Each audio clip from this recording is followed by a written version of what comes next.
everyone, I welcome you all to the universe of mathematics Mathverse. आज हम देखने वाले हैं ISI MSc JRF MTA code 2024 का क्वेश्चन पेपर का एक क्वेश्चन जो कि कॉम्प्लेक्स एनालिसिस से है. So, without any further delay, let's straight away go to the question.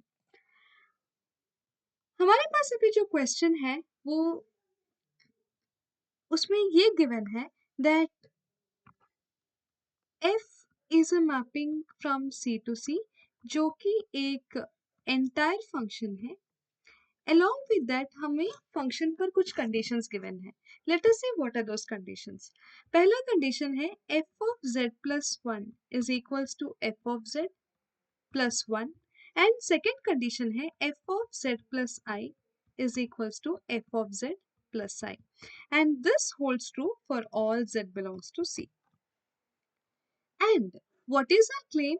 हमारा claim ये है that there exists a constant in C such that f of z is equals to z plus C and this holds true for all z belongs to C. This is what we have to prove. अभी हम देखते हैं कि इसका solution कैसे होगा. Solution देखने से पहले मेरा आप सबसे ये रिक्वेस्ट है, आप सब ये क्वेश्चन को पहले खुद से ट्राई कीजिए. अगर ना हो then you can watch the entire solution. तो अभी इसके प्रूफ की ओर बढ़ते हुए हमको प्रूफ क्या करना है. हमको ये प्रूफ करना है that there exist a constant c such that f of z equals to z plus c. अभी इसको प्रूफ करने के तो बहुत सारे तरीके हैं. अगर हम ये भी दिखा दें that f dash of z equals to 1 उससे भी हमारा बात बनेगा. और क्या तरीका हो सकता है. अगर मैं ये फंक्शन ले लूं f of z minus z, ये अगर कांस्टेंट है, अगर हम ये दिखा दें तो उससे भी हमारा बात बन सकता है. तो फर्स्ट मेथड से ऑफ कोर्स ये ज्यादा अप्रोचेबल है. लेट अस सी हम इसको कैसे कर सकते हैं.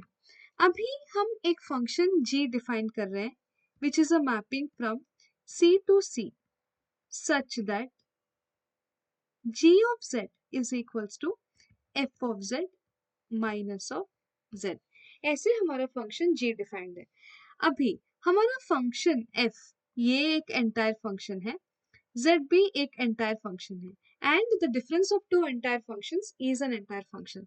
So from here this function g of z, this is an entire function, right?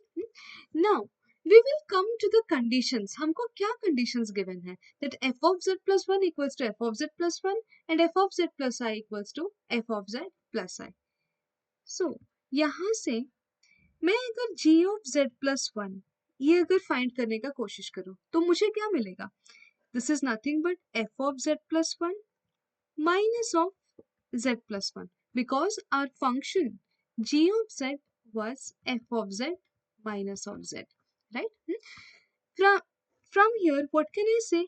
F of z plus 1, this is nothing but f of z plus 1 and from here this is minus z minus of 1.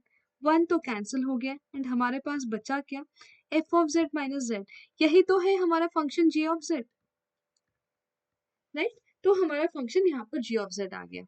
अभी वैसे ही अगर हम g of z plus I ये value अगर हम compute करें तो हमको मिलेगा f of z plus I minus of z plus I and from here f of z plus I क्या है f of z plus I minus z minus I, again I cancel हो गया, right? So from here this is nothing but f of z minus z.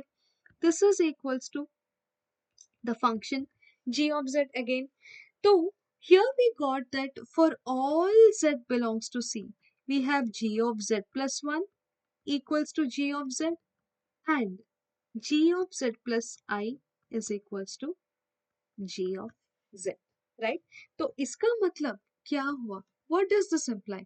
This implies that this 1 and I, this is a period of the function. In fact, these are periods of the function, right?